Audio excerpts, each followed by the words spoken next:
2019 July 27. ലോകത്തിന്റെ പല ഭാഗങ്ങളിലായിരുന്നു perfect world എന്ന ഗെയിം കളിക്കുകയായിരുന്നു ഒരു കൂട്ടം യുവാക്കൾ. പെട്ടെന്നാണ് ഡിസ്കോഡിൽ ആ സന്ദേശം വന്നത്. ഞാൻ എൻ്റെ കുടുംബത്തെ കൊല്ലാൻ പോകുന്നു, ഇനി നമ്മൾ കാണില്ല.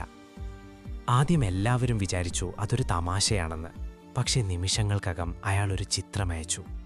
രക്തത്തിൽ കുളിച്ചുകിടക്കുന്ന സ്വന്തം അമ്മയുടെ ചിത്രം. ക്യാപ്ഷൻ ഇതായിരുന്നു: ഇതെൻ്റെ അമ്മയാണ്. പരിഭ്രാന്തരായ ഗെയിമർമാർ അയാളുടെ IP അഡ്രസ് ട്രേസ് ചെയ്തു. സ്ഥലം കാനഡയിലെ ടൊറന്റോ. ഇതിനിടെ അടുത്ത സന്ദേശമെത്തി: അമ്മയും മുത്തശ്ശിയും കഴിഞ്ഞു, ഇനി സഹോദരിയും അച്ഛനും. ആരാണ് ഈ മെൻഹാസ് സമാൻ?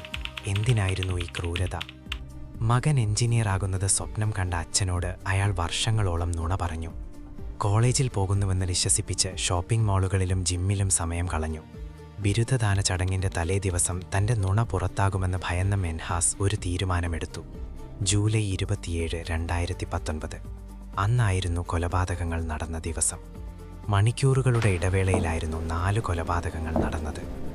ഉച്ചയ്ക്ക് 3 മണി സ്വന്തം അമ്മ മമതാസ് ബീഗം, 4 മണി മുത്തശ്ശി ഫിറോസ ബീഗം. ഇരുവരെയും ബെഡ്റൂമിൽ വെച്ച് ക്രൂരമായി കൊലപ്പെടുത്തി. ഇതിനിടയിൽ സമാൻ ചെയ്തതാണ് ഏറ്റവും ഭയപ്പെടുത്തുന്ന കാര്യം.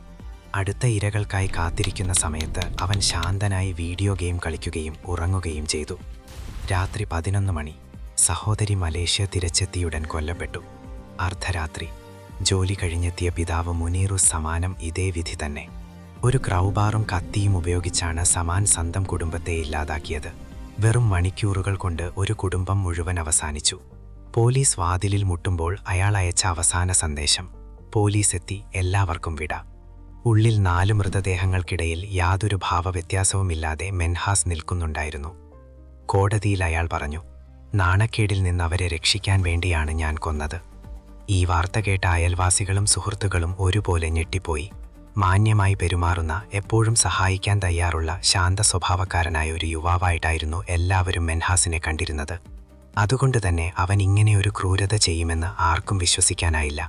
2020 നവംബറിൽ 40 വർഷത്തേക്ക് പരോൾ ലഭിക്കാത്ത വിധം സമാനെ ജീവപര്യന്തം തടവിന് ശിക്ഷിച്ചു. ഒരു നുണയിൽ തുടങ്ങി 4 ജീവനുകളെടുത്ത മെൻഹാസ് സമാൻ ഇന്ന് കാനഡയിലെ ജയിലിൽ ആജീവനാന്ത തടവനുഭവിക്കുന്നു. ഒരു നുണ ജീവിതം തന്നെ ഇല്ലാതാക്കിയ കഥ. ഇതുപോലെയുള്ള ഞെട്ടിക്കുന്ന ക്രൈം സ്റ്റോറികൾക്കായി ചാനൽ സബ്സ്ക്രൈബ് ചെയ്യൂ. അടുത്ത വീഡിയോയിൽ കാണാം.